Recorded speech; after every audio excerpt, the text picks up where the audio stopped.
कहते हैं सबसे गहरा दर्द वही देता है जिसे हमने सबसे ज्यादा प्यार दिया हो। सुहानी ने अपनी पूरी जिंदगी परिवार के लिए जी, लेकिन वक्त बदला और वही घर उसे बोझ समझने लगा। तानों और अकेलेपन के बीच भी उसने हार नहीं मानी। उसने अपने दर्द को कमजोरी नहीं बल्कि ताकत बना लिया। कभी कभी सबसे जोरदार तमाचा हाथ से नहीं, बल्कि इंसान की खामोश कामयाबी से पड़ता है। सुहानी इस घर की सबसे बड़ी बेटी थी। बचपन से ही उसने जिम्मेदारियों का बोझ ऐसे उठाया था जैसे ये उसका कर्तव्य नहीं बल्कि उसकी किस्मत हो। माँ की तबीयत अक्सर खराब रहती थी, पिता नौकरी में व्यस्त रहते थे और छोटे भाई बहनों की पढ़ाई, खाना, कपड़े सब कुछ सुहानी ही संभालती थी। उसने कभी शिकायत नहीं की, कभी अपने सपनों की बात नहीं की। उसके लिए सबसे बड़ी खुशी यही थी कि घर में सब खुश रहें। लेकिन जिंदगी हमेशा त्याग की कीमत देती है और कभी-कभी ये कीमत बहुत ज्यादा होती है। समय बीतता गया, भाई बहन बड़े हो गए और पढ़ लिख कर अपने अपने रास्तों पर निकल गए। घर में अब सिर्फ सुहानी और उसके माता पिता रह गए थे। सबको लगता था कि अब सुहानी की शादी कर देनी चाहिए, लेकिन हर बार बात अटक जाती। कभी रिश्ते वालों को दहेज ज्यादा चाहिए होता, तो कभी उन्हें लड़की की उम्र से दिक्कत होती।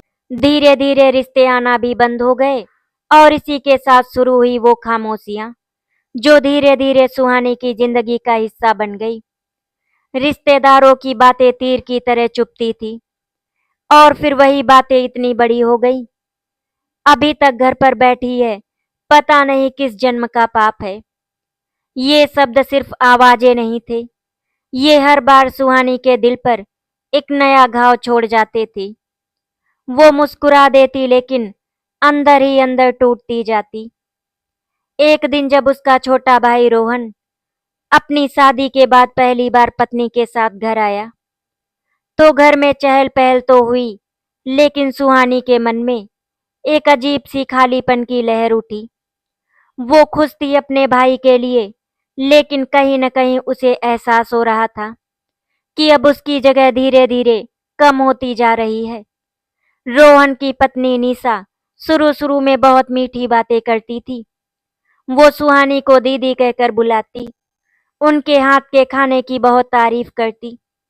लेकिन समय के साथ उसके व्यवहार में हल्का हल्का बदलाव आने लगा। अब वो छोटी छोटी बातों पर ताने देने लगी थी। दीदी, आप तो घर में ही रहती हैं, ये काम भी ठीक से नहीं हुआ, आपको क्या समझ आएगा, आजकल की दुनिया बदल गई है। ये बातें सुनकर सुहानी बस चुप रह जाती। उसने हमेशा यही सीखा था, रिश्ते बचाने के लिए चुप रहना जरूरी है। लेकिन किसी को क्या पता था कि यही चुप्पी एक दिन तूफान बन जाएगी। उस रात जब सब लोग सो चुके थे, सुहानी आंगन में अकेली बैठी आसमान देख रही थी। उसकी आंखों में आंसू थे, लेकिन चेहरे पर वही पुरानी शांत मुस्कान।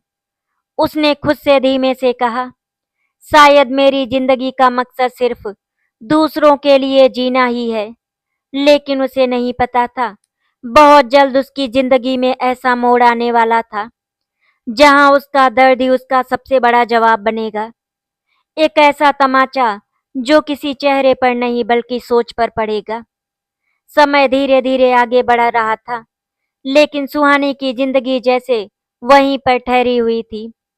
घर में सब कुछ सामान्य दिखता था, पर उसके भीतर एक अनकही बेचैनी हर दिन गहरी होती जा रही थी। पहले जो घर उसे अपना लगता था, वही अब उसे अजनबी सा महसूस होने लगा था। रोहन और निशा की शादी को कुछ महीने हो चुके थे। शुरू शुरू में जो अपनापन था, वो अब औपचारिकता में बदल चुका था। निशा अब हर छोटी बड़ी बात में अपना हक जताने लगी थी। घर के फैसलों में सुहानी की राय पूछना तो दूर, उसकी मौजूदगी तक को नजरअंदाज किया जाने लगा था।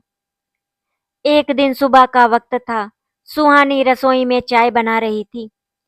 तभी निशा अंदर आई और हल्के व्यंग भरे लहजे में बोली, दीदी, आप कब तक ऐसे ही घर संभालती रहेंगी?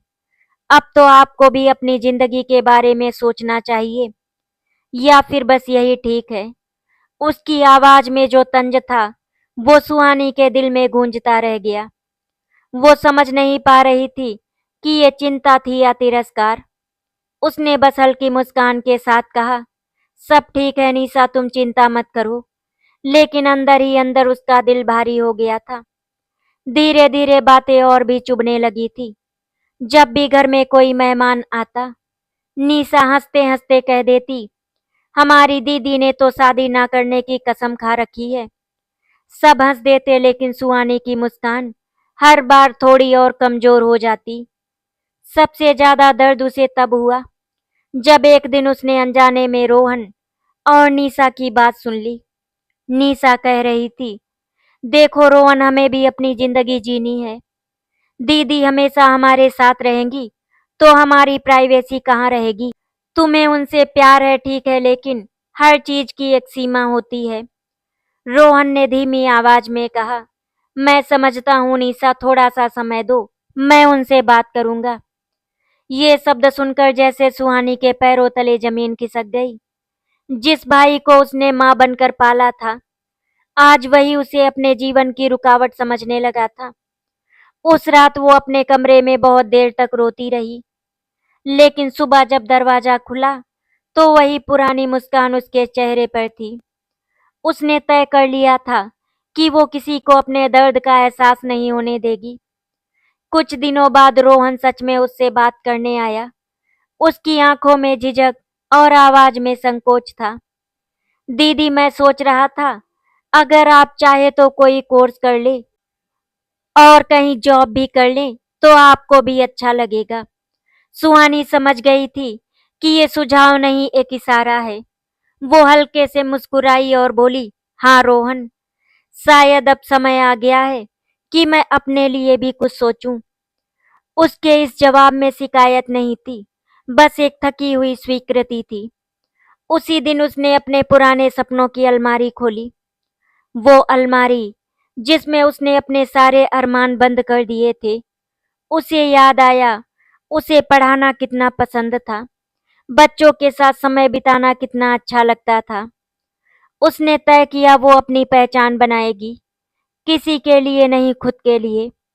लेकिन उसे नहीं पता था कि ये फैसला सिर्फ उसकी जिंदगी ही नहीं बदलेगा, बल्कि बहुत जल्द वही लोग उसके सामने खड़े होंगे जिनकी सोच को उसके दर्द का सबसे बड़ा जवाब मिलने वाला था। और यही फैसला आने वाले तूफान की पहली आहट थी। सुहानी ने जब अपने लिए कुछ करने का फैसला लिया, तो ये सिर्फ एक कदम नहीं था, बल्कि उसकी जिंदगी की दिशा बदलने की शुरुआत थी। इतने वर्षों तक उसने दूसरों के लिए ही जीना सीखा था। इसीलिए जब पहली बार उसने खुद के बारे में सोचना शुरू किया, तो उसे खुद पर विश्वास नहीं हो रहा था। जैसे कोई नया सफर हो जिसमें रास्ता भी अनजाना हो और मंजिल भी। उसने पास के एक स्कूल में आवेदन किया। उसके पास बड़ी बड़ी डिग्रियां तो नहीं थी, लेकिन अनुभव था, जिंदगी का अनुभव, जिम्मेदारियों का अनुभव, और सबसे बड़ी बात, बच्चों के प्रति सच्चा प्यार। इंटरव्यू के दिन उसके हाथ थोड़े कांप रहे थे, लेकिन आवाज में सच्चाई थी। स्कूल की प्रिंसिपल ने उसकी आंखों में झांकते हुए कहा, डिग्री से ज्यादा जरूरी होता है समर्पण, और वो तुम्हारी आंखों में साफ दिख रहा है। कुछ ही दिनों में उसे एक छोटे से प्राइवेट स्कूल में नौकरी मिल गई। पहले दिन जब वो क्लास में गई, बच्चों की मासूम मुस्कान देखकर उसकी आंखें भर आईं। इतने सालों बाद उसे लगा जैसे उसने खुद को फिर से पा लिया है। हर दिन बच्चों के साथ बिताए हुए पल उसके अंदर की खाली जगह को धीरे धीरे भरने लगे। घर में भी बदलाव दिखने लगा। अब सुहानी सिर्फ घर में रहने वाली दीदी नहीं थी, बल्कि एक कामकाजी महिला थी। लेकिन ये बदलाव सबको रास नहीं आया। निशा को अब घर के कामों की जिम्मेदारी ज्यादा उठानी पड़ रही थी, और ये बात उसे खटकने लगी। वो अक्सर ताने देती, अब तो दीदी बहुत बड़ी बन गई हैं, घर के काम करने का समय कहाँ। सुहानी बस चुप रह जाती। उसे पता था, हर बदलाव के साथ कुछ असहजता आती है। लेकिन असली मोड़ तब आया जब एक दिन स्कूल में एक छोटी बच्ची रिया रोते हुए उसके पास आई। उसने बताया कि उसके माता-पिता रोज लड़ते हैं और उसे बहुत डर लगता है। रिया को गले लगाते हुए सुहानी को अचानक एहसास हुआ, दर्द सिर्फ उसका नहीं है, दुनिया में कितने लोग हैं जो बिना आवाज के टूटते रहते हैं। उस दिन उसने पहली बार अपने दर्द को बोझ नहीं, बल्कि ताकत की तरह महसूस किया। उसी शाम जब वो घर लौटी तो उसने देखा कि रोहन और निशा के बीच किसी बात को लेकर बहस हो रही थी। माहौल भारी था। सुहानी चुपचाप अपने कमरे में चली गई, लेकिन उसके मन में एक अजीब सी बेचैनी थी। उसे महसूस हो रहा था कि जिंदगी धीरे धीरे उसे किसी बड़े मोड़ की ओर ले जा रही है। कुछ दिनों बाद स्कूल में उसकी मेहनत और लगन की चर्चा होने लगी। प्रिंसिपल ने एक मीटिंग में सबके सामने उसकी तारीफ की और कहा कि जल्दी उसे एक बड़ी जिम्मेदारी दी जाएगी। उस पर सुहानी की आंखों में खुशी के आंसू थे। इतने सालों बाद किसी ने उसके काम को पहचाना था, लेकिन उसे क्या पता था, जैसे जैसे उसकी पहचान मजबूत होगी, वैसे वैसे कुछ रिश्तों की असलियत भी सामने आएगी। उसका आत्मविश्वास अब धीरे धीरे लौट रहा था, लेकिन जिंदगी की कहानी अभी बहुत बाकी थी। बहुत जल्द एक ऐसी घटना होने वाली थी जो सिर्फ उसके नहीं, पूरे परिवार के सोचने का नजरिया बदल देगी। और वही घटना बनेगी उस दर्द का असली तमाचा। समय अब पहले जैसा शांत नहीं रहा था। सुहानी की जिंदगी में काम की व्यस्तता बढ़ गई थी और उसके भीतर आत्मविश्वास की नई रोशनी जगने लगी थी। लेकिन घर का माहौल धीरे धीरे और भारी होता जा रहा था। पहले जो ताने सिर्फ शब्दों तक सीमित थे, अब व्यवहार में भी दिखने लगे थे। निशा को ये बात खटकने लगी थी कि अब घर में सुहानी की अहमियत फिर से बढ़ रही है। जब भी कोई रिश्तेदार आता और सुहानी की नौकरी की तारीफ करता, निशा के चेहरे पर एक हल्की सी नाराजगी साफ झलक जाती। वो मुस्कुराती तो थी, लेकिन उसकी मुस्कान में अपनापन नहीं, औपचारिकता होती थी। एक शाम घर में कुछ मेहमान आए हुए थे। बातचीत के दौरान किसी ने रोहन से कहा, तुम बहुत खुशकिस्मत हो, ऐसी समझदार और जिम्मेदार बहन हर किसी को नहीं मिलती। ये सुनकर सबने सहमति में सिर हिलाया, लेकिन उसी पल निशा ने हंसते हुए कहा, हाँ, जिम्मेदार तो है, लेकिन कभी कभी जिम्मेदारी बोझ भी बन जाती है। कमरे में अचानक सन्नाटा छा गया। बात भले ही मजाक में कही गई थी, लेकिन उसका मतलब सब समझ गए थे। सुहानी ने उस पल भी मुस्कुराने की कोशिश की, लेकिन उसके दिल में जैसे कोई पुराना घाव फिर से हरा हो गया था। उस रात रोहन पहली बार उससे थोड़ा रूखा व्यवहार कर बैठा। वो ऑफिस के तनाव में था और निशा की बातें उसके मन में घर कर चुकी थी। दीदी, आपको भी समझना चाहिए, हर चीज की एक सीमा होती है। हमें भी अपनी जिंदगी जीनी है। ये शब्द सुनते ही सुहानी कुछ पल के लिए बिल्कुल शांत हो गई। उसे लगा जैसे किसी ने उसके भीतर की सारी आवाजें रोक दी हो। उसने धीमे से कहा, मैंने कब तुम्हारी जिंदगी में दखल दिया रोहन? मैंने तो हमेशा बस तुम्हारी खुशी ही चाही है। लेकिन रोहन उस समय सुनने की स्थिति में नहीं था। उस रात सुहानी बहुत देर तक जागती रही। उसके मन में बचपन की सारी यादें घूमती रहीं। वही रोहन जो उसके पीछे पीछे घूमता था, वही भाई जिसे उसने अपनी गोद में सुलाया था, आज वही उससे दूरी बनाने की बात कर रहा था। लेकिन इस बार उसके आंसू कमजोर नहीं थे, उनमें दर्द था, पर साथ ही एक अजीब सी दृढ़ता भी थी। अगले दिन उसने खुद को पूरी तरह अपने काम में डुबो दिया। स्कूल में अब उसे एक नई जिम्मेदारी दी गई थी, बच्चों के लिए एक विशेष कार्यक्रम तैयार करने की। उसने पूरे मन से उस काम को अपनाया। धीरे धीरे उसका नाम स्कूल के बाहर भी जाना जाने लगा।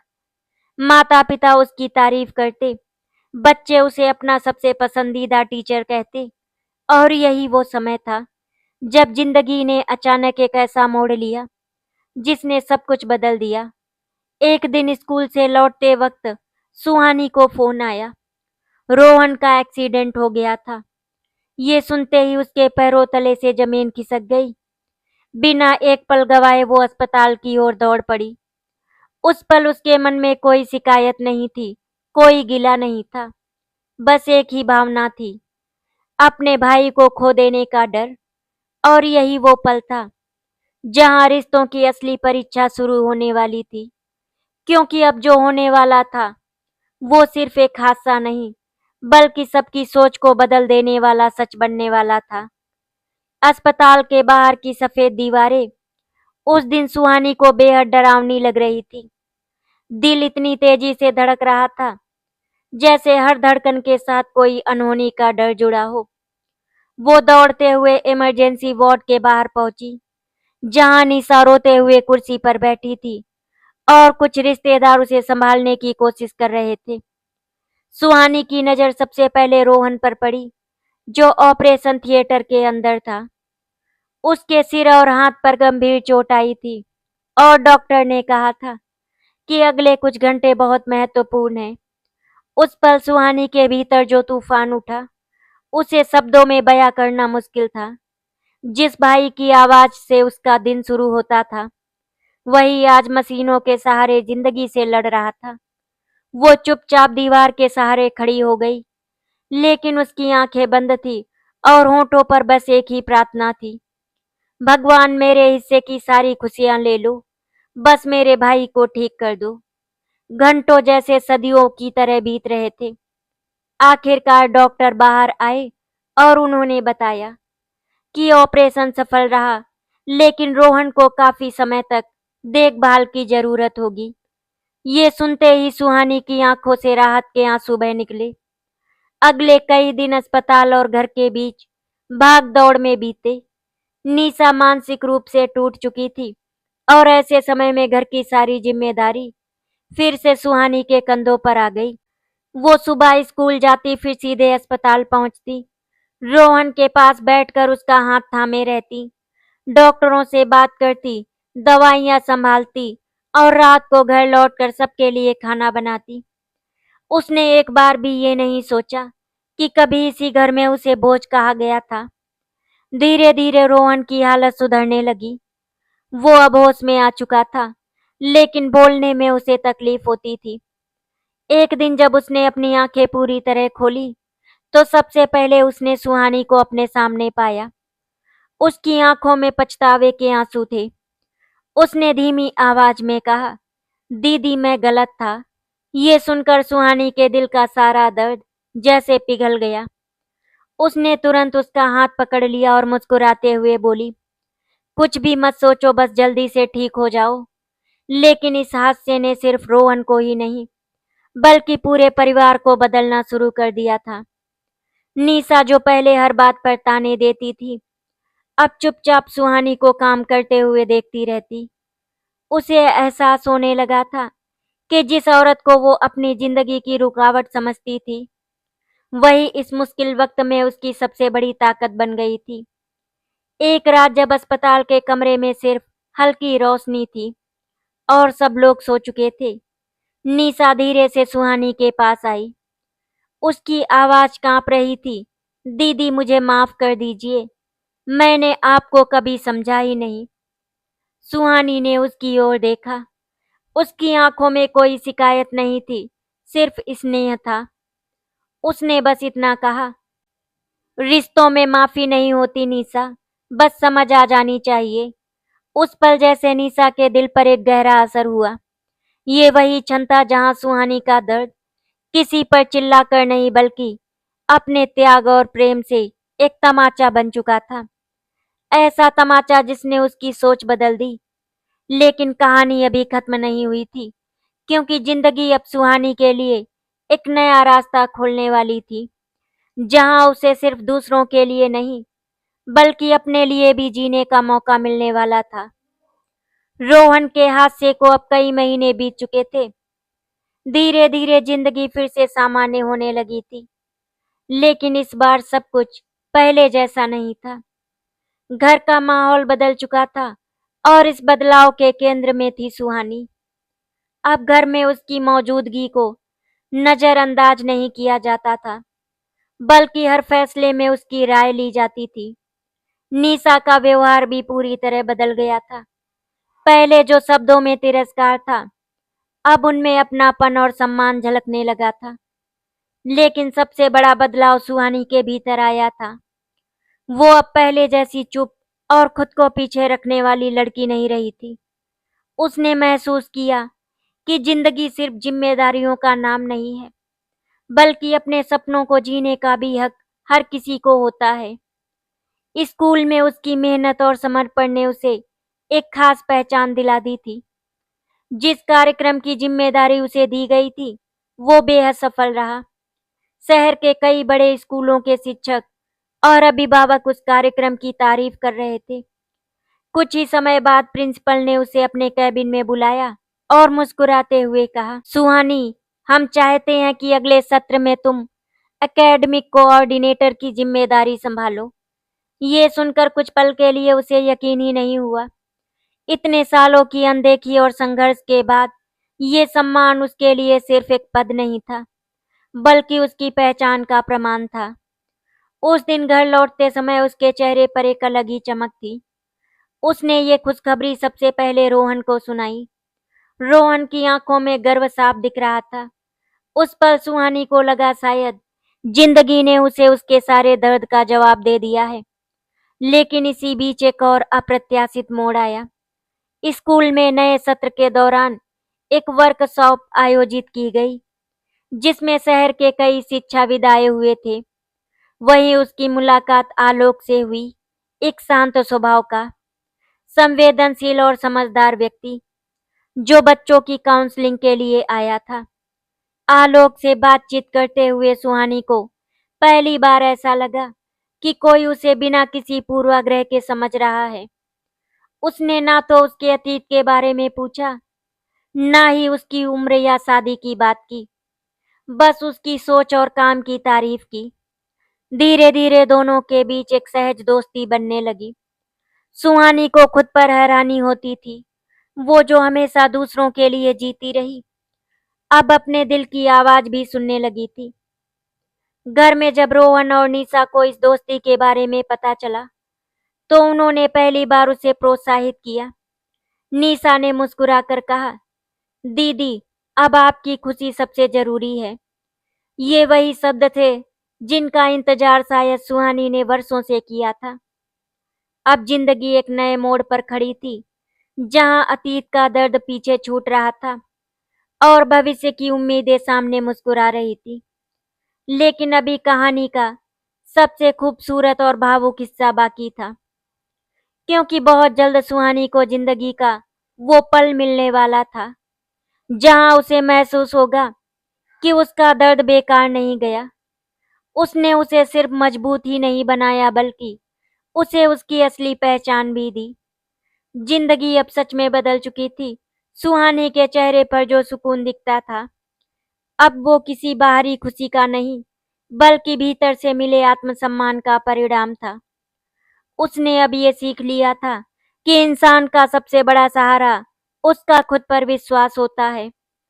आलोक के साथ उसकी दोस्ती समय के साथ और गहरी होती जा रही थी।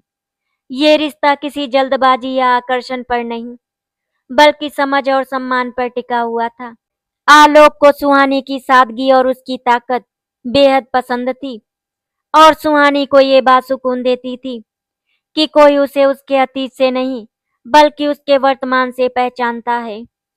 एक दिन स्कूल में वार्षिक समारोह आयोजित किया गया। ये वही मंच था जहां सुहानी ने अपने जीवन के सबसे खूबसूरत पल का अनुभव किया।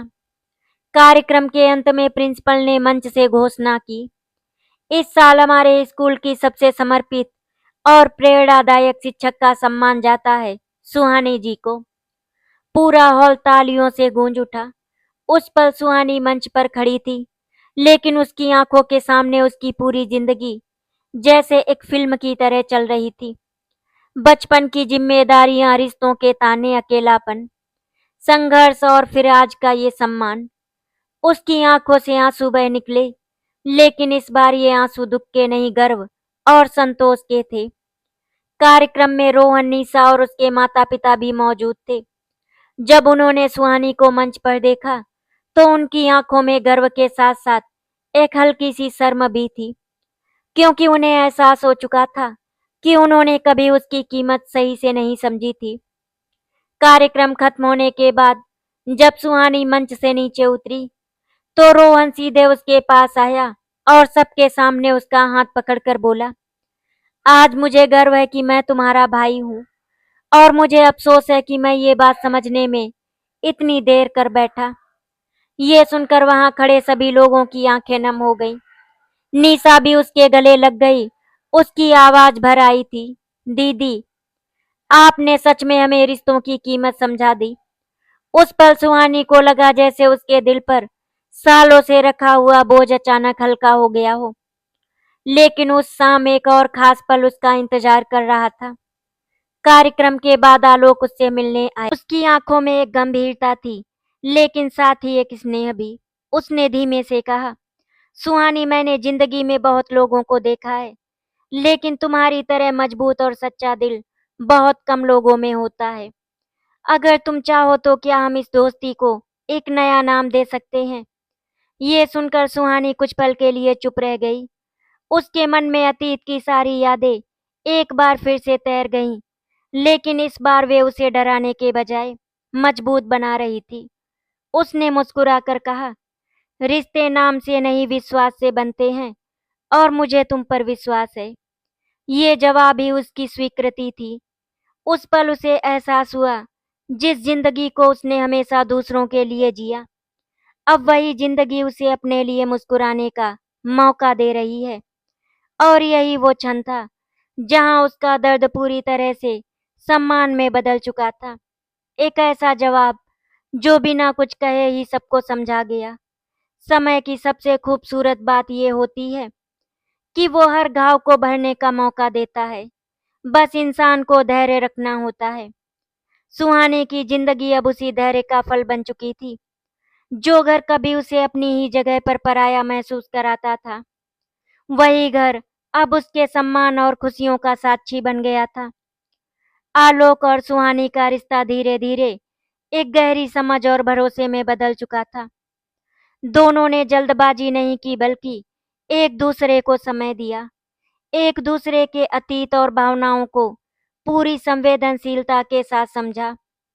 जब उन्होंने शादी का फैसला लिया, तो ये सिर्फ दो लोगों का मिलन नहीं था, बल्कि एक ऐसे सफर की शुरुआत थी जहां दोनों एक दूसरे की ताकत बनने वाले थे। घर में जब ये बात बताई गई, तो सबसे ज्यादा खुशी रोहन को हुई। उसकी आंखों में गर्व और सुकून दोनों थे। उसने मुस्कुराते हुए कहा, दीदी, अब मुझे सच में लगता है कि भगवान ने आपके लिए सबसे सही समय चुना है। निशा ने भी पूरे दिल से इस रिश्ते को अपनाया। वो खुद शादी की तैयारियों में सबसे आगे थी, जैसे वो अपने किसी अधूरे कर्तव्य को पूरा कर रही हो।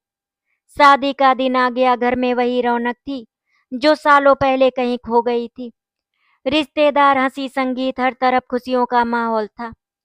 जब सुहानी दुल्हन के रूप में सजी, तो उसकी आंखों में चमक थी, लेकिन वो चमक सिर्फ दुल्हन बनने की नहीं, बल्कि अपनी पूरी जिंदगी के संघर्षों को जीत लेने की थी। मंडप में बैठते समय उसने एक पल के लिए अपने माता पिता की ओर देखा। उनकी आंखों में गर्व, स्नेह और संतोष साफ दिखाई दे रहा था। शायद उन्हें भी आज महसूस हो रहा था कि उनकी बेटी ने सिर्फ अपने लिए नहीं, बल्कि पूरे परिवार को एक नई सोच दी है। शादी के बाद विदाई का पल आया, और वही घर जहां उसने अपने जीवन के सबसे कठिन और सबसे खूबसूरत पल बिताए थे, अब उसे नई जिंदगी की ओर विदा कर रहा था। विदाई के समय रोहन उसे गले लगाकर रो पड़ा। दीदी, आपने हमेशा सबके लिए जिया, अब बस अपनी खुशी के लिए जीना। सुहानी ने मुस्कुराकर कहा, मैं जहां भी रहूंगी, मेरा दिल हमेशा इस घर में रहेगा। कुछ महीने बाद जब वो अपने नए घर में थी, उसकी जिंदगी सुकून और संतुलन से भरी हुई थी। वो अब भी बच्चों को पढ़ाती थी, लोगों की मदद करती थी, लेकिन इस बार उसके पास कोई था जो उसकी हर खुशी और हर थकान को समझता था। एक दिन वो अपने पुराने घर गई। वही आंगन, वही दीवारें, लेकिन अब सब कुछ अलग लग रहा था। निशा ने उसे गले लगाते हुए कहा, दीदी, आपने सच में हमें सिखाया कि रिश्ते बोझ नहीं होते, बस उन्हें समझने की जरूरत होती है। उस पल सुहानी मुस्कुरा दी। उसे महसूस हुआ उसका दर्द बेकार नहीं गया। वो दर्द ही उसकी ताकत बना, उसकी पहचान बना और वही उसके जीवन का सबसे बड़ा जवाब बन गया। ये कहानी किसी एक लड़की की नहीं बल्कि हर उस इंसान की है जो चुपचाप रिश्तों के लिए खुद को भूल जाता है। क्योंकि जिंदगी का सबसे बड़ा सच यही है, जब इंसान अपने दर्द को कमजोरी नहीं बल्कि ताकत बना लेता है, तो वही दर्द एक दिन दुनिया के लिए सबसे बड़ा तमाचा बन जाता है। और सुहानी की कहानी यही खत्म नहीं होती। वो हर उस दिल में जिंदा रहती है जो अपनों के लिए जीता है, लेकिन एक दिन खुद के लिए मुस्कुराना भी सीख जाता है। आशा करती हूँ आपको हमारी कहानी अच्छी लगी होगी। अगर आपको हमारी कहानी अच्छी लगी तो वीडियो को लाइक एंड शेयर करें, चैनल को सब्सक्राइब करें। वीडियो देखने के लिए आपका धन्यवाद।